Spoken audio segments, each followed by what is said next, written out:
I want to understand a bit more about how you feel anarchy fits into this equation, because whenever I think about anarchy, I truly just, my mind goes to the third Christopher Nolan Batman movie where the Scarecrow is holding court and just sending whoever he wants out into the middle of the ice. Like that to me is what anarchy looks and feels like.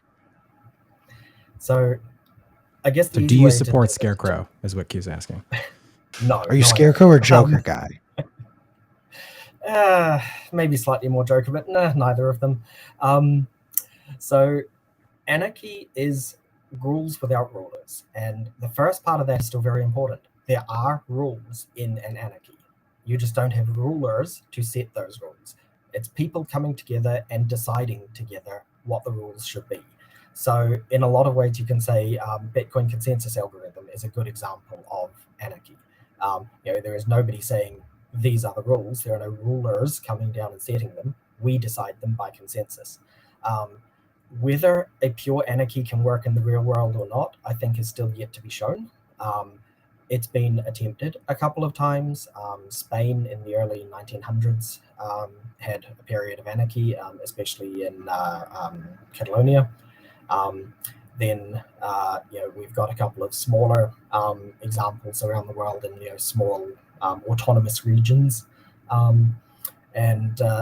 there's always been attempts at anarchy. I don't know whether a pure anarchy can survive the long term, but I'm hopeful it could. And I tend to consider anarchy more of a goal to work towards, rather than being something to be implemented out of whole cloth.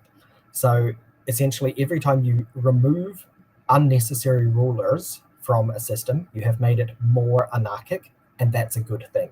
So I want to build anarchic systems inside the current systems and basically make the current systems obsolete. So there's actually a nice term from socialism about that called the withering of the state. So essentially, the state itself should just wither away as it becomes useless. Bitcoin is a great example of that. As Bitcoin grows and becomes stronger, central banks wither away. They become unimportant, pointless, useless. Whether they exist or not, nobody cares, and eventually they just disappear on their own. Other anarchic systems, potentially supported by the economic system with Bitcoin, can be used to then wither away other aspects of the state. And I'd like to see how far we can take that.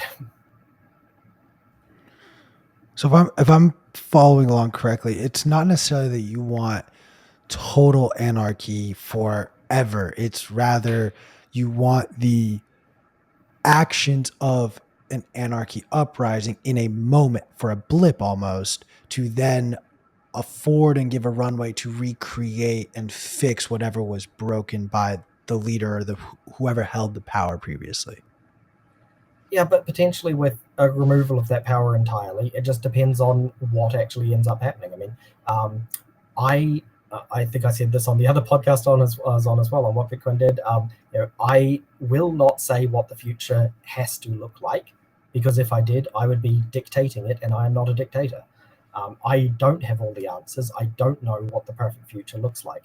I know what I perceive as wrong with today's society, and that is too much hierarchical control, too many authoritarians saying this is how it has to be. So get rid of the authoritarian saying this is how it has to be in every aspect of society. That's not just governments, that's states, that's organizations, that's companies. Get rid of the authoritarians and see how far we can take that.